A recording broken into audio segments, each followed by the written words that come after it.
যিসকলে জুবিনৰ গান এটা মনত পেলাই দিব কলে গান এটা গাব নোৱাৰে।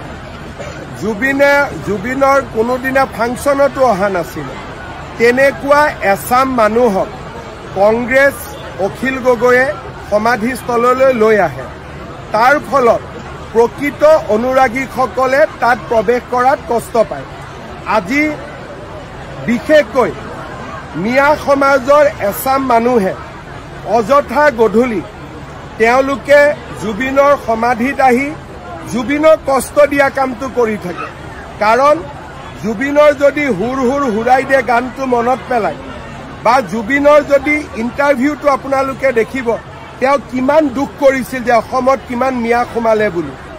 আজি কংগ্ৰেছে জুবিনক ৰাজনৈতিক উদ্দেশ্যত ব্যৱহাৰ কৰিব খুজিছে। বিজেপিয়ে প্ৰতিটো পদক্ষেপতে জুবিনে যাতে প্ৰকৃত সন্মান পায় তাৰ বাবে চেষ্টা কৰিছে।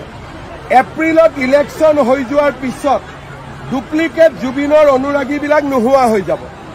এই যিটো কাম চলি আছে অকল ইলেকশ্যনৰ কাৰণে, যিদিনাখনে ইলেকশ্যন শেষ হ'ব ডুপ্লিকেট অনুৰাগীবিলাক নোহোৱা হ'ব আৰু প্ৰকৃত অনুৰাগীবিলাক সদায়ৰ কাৰণে থাকি যাব।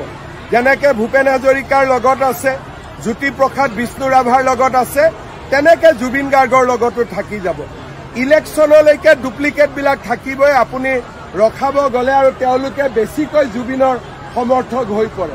যদি আপোনালোকে তেওঁ সোধে জুবিনৰ গান এটা গাচোন, নাম এটা কচোন, একো ক'ব নোৱাৰে।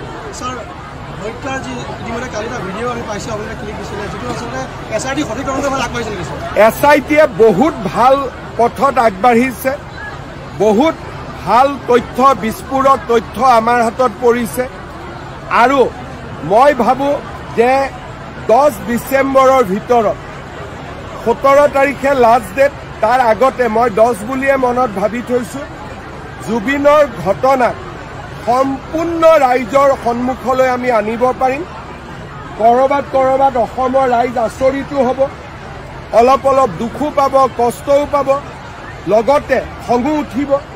গতিকে মই ভাবোঁ যে 10 তাৰিখৰ ভিতৰত, 17 তাৰিখ লাষ্ট ডেট, 10 ডিচেম্বৰৰ ভিতৰত জুবিনক ন্যায় দিয়াৰ যিটো আচল পদক্ষেপ SIT চাৰ্জশ্বিট তাক আমি দাখিল কৰিম।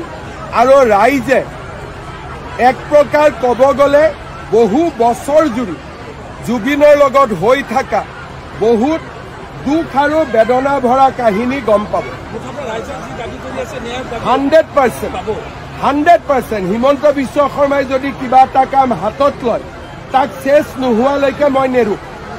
যিবিলাকে চিঞৰি জুবিনৰ ন্যায় বিচাৰি আছে আৰু মই দিনে ৰাতিয়ে নোখোৱাকৈ কষ্ট কৰি আছোঁ যাতে জুবিনে ন্যায় পাব পাৰে। SITৰ মেম্বাৰবিলাকে কষ্ট কৰি আছে, পুলিচে কষ্ট কৰি আছে।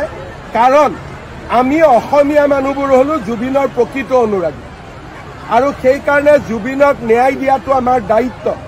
আৰু সেই দায়িত্ব আমি নিষ্ঠা আৰু সততাৰে সৈতে আমি পালন কৰিম।